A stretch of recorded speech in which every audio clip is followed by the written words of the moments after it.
Hello friends, welcome to our channel. আজকে তোমাদেরকে দেখাতে চলেছি খুবই অল্প খরচে কিভাবে নিজেদের বাড়িতে দই চিংড়ির মালাইকারি তৈরি করা যায়। তো চলো বন্ধুগণ, আমরা শুরু করতে চলেছি আজকের দই চিংড়ি মালাইকারির প্রস্তুতি পর্ব। আমরা বাজার থেকে 500 গ্রাম ভেনামি চিংড়ি নিয়ে আসলাম। এরপর আমাদের চিংড়ি মাছগুলি থেকে মাথা এবং পিঠ থেকে খোসা ছাড়িয়ে এবং ভেনগুলি বার করে আলাদা পরিষ্কার পাত্রে রাখা হবে দই চিংড়ি মালাইকারির জন্য। তো এরপর আমরা একটি পাত্রে কিছুটা গরম জল এবং সামান্য পরিমাণে হলুদ দিয়ে আমাদের যে চিংড়ি মাছগুলি আছে সেগুলি সেদ্ধ করে নেব, যতক্ষণ না পর্যন্ত এই ধরনের আমাদের লালচে কালার আসছে। যখন আমাদের মাছগুলি লালচে কালার এসে যাবে, সেই সময় মাছগুলিকে আমরা একটি পরিষ্কার পাত্রে ছেঁকে রাখা হবে। এরপর আমরা অন্য একটি পাত্রে কিছু পরিমাণ মতো পেঁয়াজ, টমেটো এবং পরিমাণ মতো কাঁচা লঙ্কা, টক দই, গরম মশলা, মিট মশলা, আদা রসুনের পেস্ট এবং অল্প পরিমাণে পোস্ত বাটা নিয়ে নেব।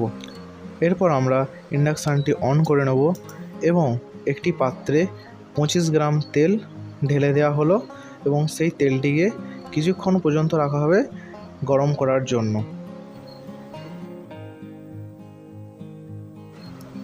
পাত্রে তেল গরম হয়ে আসলে আমরা পরিমাণ মতো ফোড়ন হিসেবে গরম মশলা দিয়ে দেব।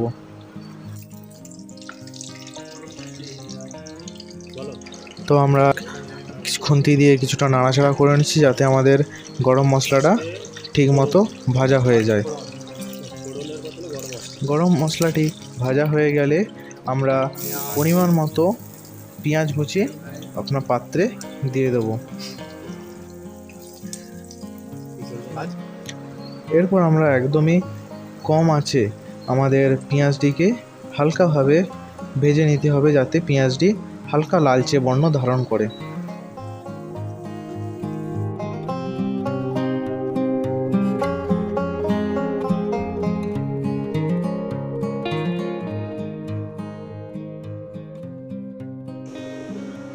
তো পেঁয়াজটা হালকা সোনালি বর্ণ ধারণ করার পর আপনারা দেখতেই পাচ্ছেন এই ধরনের সোনালি বর্ণ হয়ে যাওয়ার পর আমরা পরিমাণ মতো যে আদা রসুনের পেস্ট রাখা ছিল সেটি দিয়ে দেওয়া হলো।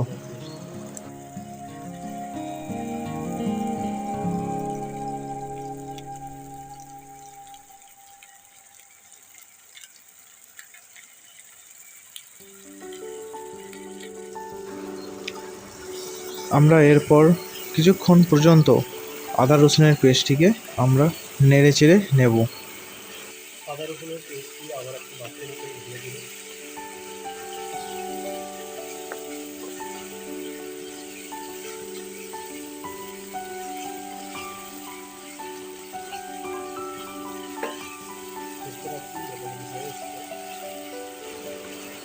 পেঁয়াজ এবং আদা রসুনের যে মিশ্রণটি আছে সেটি ভালোভাবে ভাজা হয়ে গেলে তাতে পাশে রাখা যে পরিমাণ মতো টমেটো ছিল, টমেটো কুচি, সেগুলো আমরা দিয়ে দিলাম।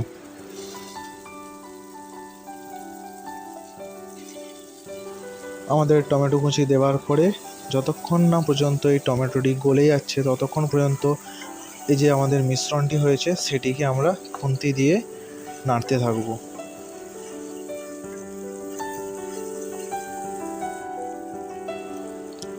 এরপরে আমরা পরিমাণ মতো লবণ দিয়ে মিশ্রণটিকে নেড়ে নেব।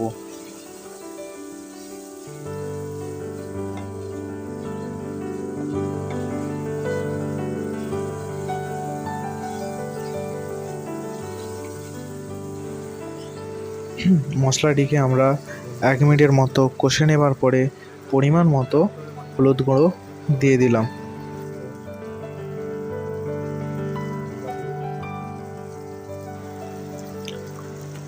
এরপর আমরা মশলাটিতে পরিমাণ মতো মিট মশলা দিয়ে কিছুক্ষণ কষে নেব।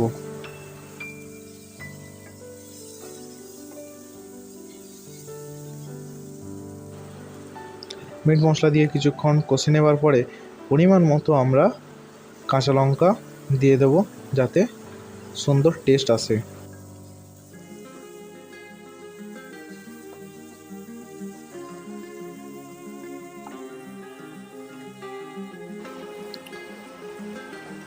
1-2 মিনিটের মতো আমাদের মশলাটি কষে নেওয়ার পর স্বাদের জন্য আমরা কিছুটা পরিমাণে ধনেপাতা কুচি দিয়ে দেবো। ধনেপাতা কুচি দেওয়ার পরে মশলাটিকে আরও কিছুক্ষণ ধরে আমরা নাড়তে থাকবো।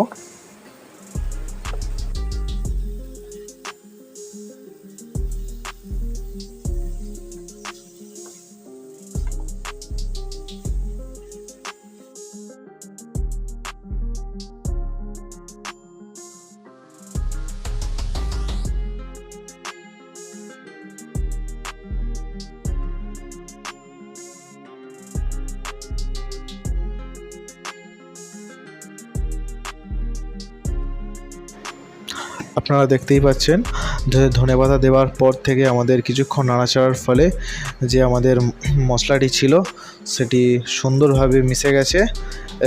এরপর কিছুক্ষণ নাড়ার পর এরপরে আমরা পরিমাণ মতো যে টক দইটি রাখা ছিল সেটি আমরা দিয়ে দিলাম আমাদের মশলাটিতে এবং সেটিকে নাড়তে হবে যতক্ষণ না পর্যন্ত টক দইটি জল ছাড়ে, ততক্ষণ পর্যন্ত আমাদের নাড়তে থাকতে হবে।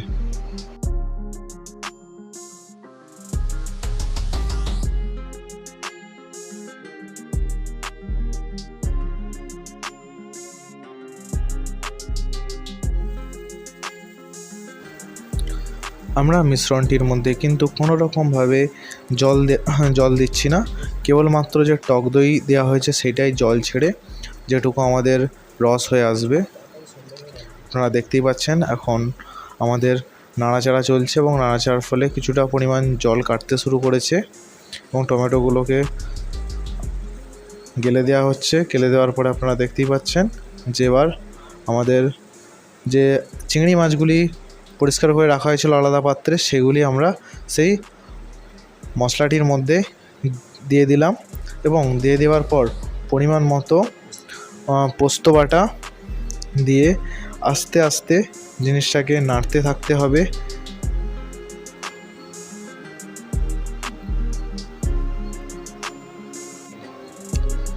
এরপর আমাদের লো টেম্পারেচারে যে চিংড়ি মাছটি দেওয়া হয়েছিল সেই চিংড়ি মাছকে আস্তে আস্তে হালকা লো টেম্পারেচারে আমাদের কষে নেওয়া হচ্ছে যতক্ষণ না পর্যন্ত যে দই জল ছেড়ে হালকা রস আসে, রস ভাব আসে, ততক্ষণ পর্যন্ত আমাদের কষে যেতে হবে।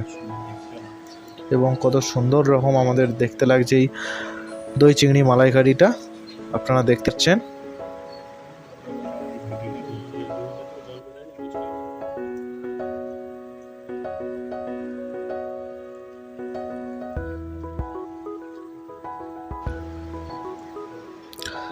তো আপনারা এখন দেখতেই পাচ্ছেন আমাদের যে দই চিংড়ি মালাইকারিতে আমরা কিন্তু কোনো রকম জল ব্যবহার না করেই যে কেবলমাত্র দইয়ের যে জল ছিল সেই দইয়ের জল ছাড়তে ছাড়তে কত সুন্দর একটা রসালো ভাব এসেছে এই আমাদের দই চিংড়ি মালাইকারির মধ্যে।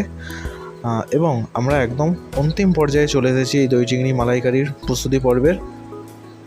যদি আপনাদের ভিডিওটি ভালো লেগে থাকে আপনারা অবশ্যই লাইক অ্যান্ড সাবস্ক্রাইব করবেন এবং কমেন্ট জানাবেন। আমাদের দই চিংড়ির মালাইকারি একদম শেষ।